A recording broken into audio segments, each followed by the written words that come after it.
Welcome back to Red Hot News TV today.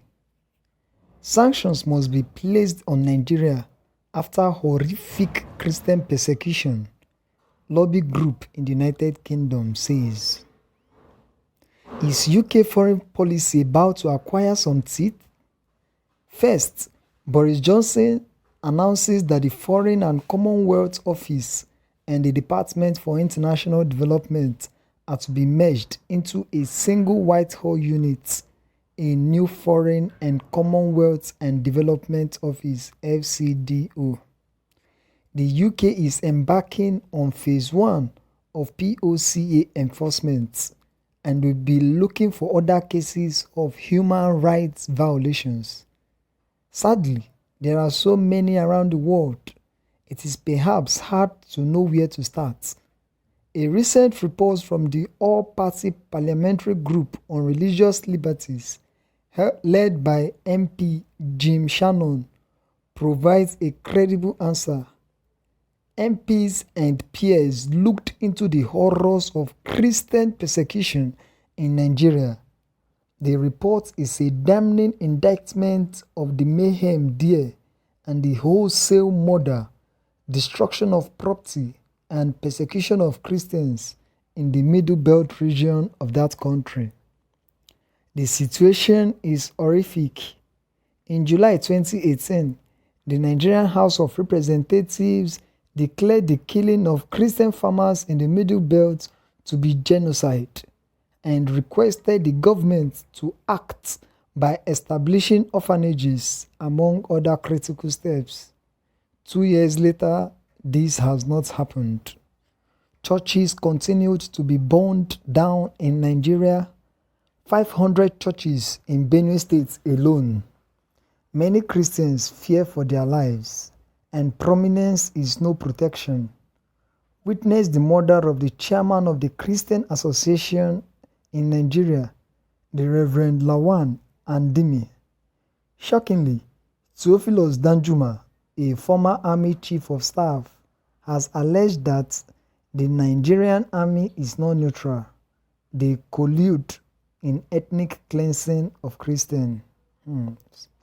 Given the Nigerian government's complicity in the persecution of Christians, in clear violation of the Nigerian Constitution and international law, it is to be hoped that the full force of the Magnitsky-style powers will be used against the perpetrators.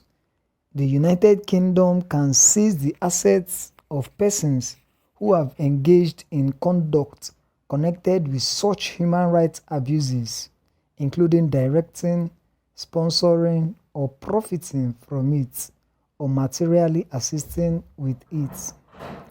The Sanctions and Anti-Money Laundering Act 2018 empowers UK ministers to impose sanctions to provide accountability for or to be a deterrent to such actions which amount to a gross human rights violation. The silence of Nigeria's Chief Law Enforcement Officer, Attorney General Abubakar Malami, is damning and will surely be considered by the UK and others who examine how best to use human rights sanctions. The Fulani herders who are committing these atrocities certainly see the Attorney General's silence as tacit approval for their actions and enjoy the comfort of knowing there will be no meaningful sanction from law enforcement. Sanctions must be placed on Nigeria after horrific Christian persecution. As Britain stands for liberal trade, competition, and the protection of property rights, its foreign policies should deliver those around the world. The protection of individual liberty and the protection of the security of your person and your property is a critical value of the UK's liberal economic democracy and has been so since Magna Carta. The protection of human rights abroad is crucial to reflecting modern British values. Sadly, there are so many around the world, it is perhaps hard to know where to start. A recent report from the All-Party Parliamentary Group on Religious Liberty said so. All the signs that Boko Haram are attempting in Nigeria, what ISIS failed to do in Syria, are crystal clear.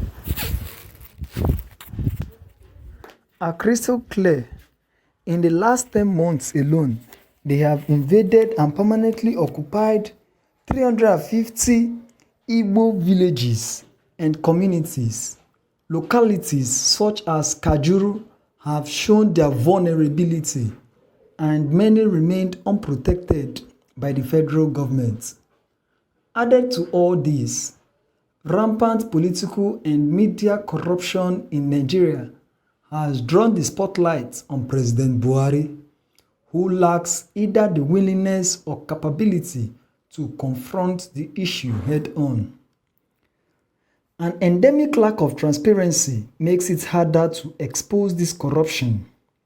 The Corruption Perceptions Index 2019 ranked Nigeria at 246th in the world, 2 places lower than 2018, scoring an abysmal 26 points out of a possible 100, level with Iran. It is difficult to imagine these statistics describing one of the most prominent members of the Commonwealth and a long-time friend of Britain.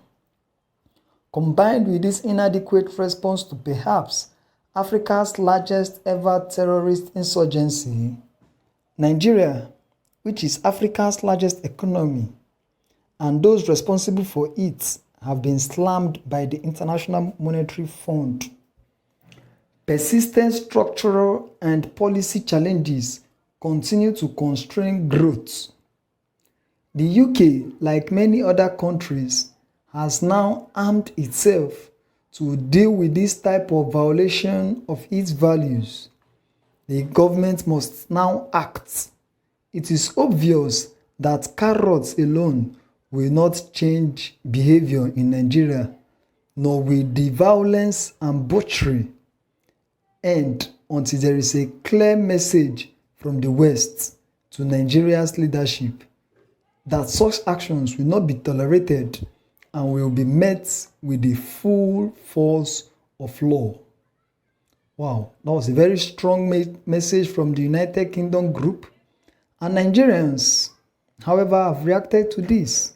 Smart Prof, in his usual way, wrote, "I wish the sanctions can include flogging and kneeling that Daura man down in the next United Nations General Assembly meeting." John Matthews wrote, "And so what? What has Nigeria benefited from a poverty-stricken country called Britain?" Okay. Ogene first wrote, "You mean a country of 66 million people," that is talking about the Great Britain, is about to sanction a country made up of closely 200 million people? The small respect wey we dey give UK be like dem no want am again. Busybody nation.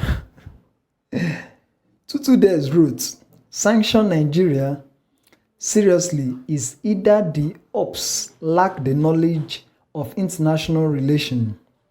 1. Sanction means Nigeria will withdraw its membership from Commonwealth nations. 2. All the assets of BP, that's British Petroleum, and other oil companies owned by citizens of the United Kingdom will be taken over by the federal government. That's nationalizations." Rista wrote, "Please, people should come to Kaduna. Oh. Please come before Hell Rufai, not El Rufai, Hell Rufai. Finish us here. Oh. Kaduna and Benue are the slaughtering ground of Christians," rightfully said. Another person said, that is Pentagon wrote, "As a son of Middle Belt region, This is a wonderful development. Please, these sanctions should be quickly placed on Nigeria. There has been genocide perpetrated against the Christian population, a silent slaughter. This is brutally carried out by the Fulani terrorists with active connivance of the Buhari government. IPOB has done well in this regard to get the world to know the genocide happening here. Okay.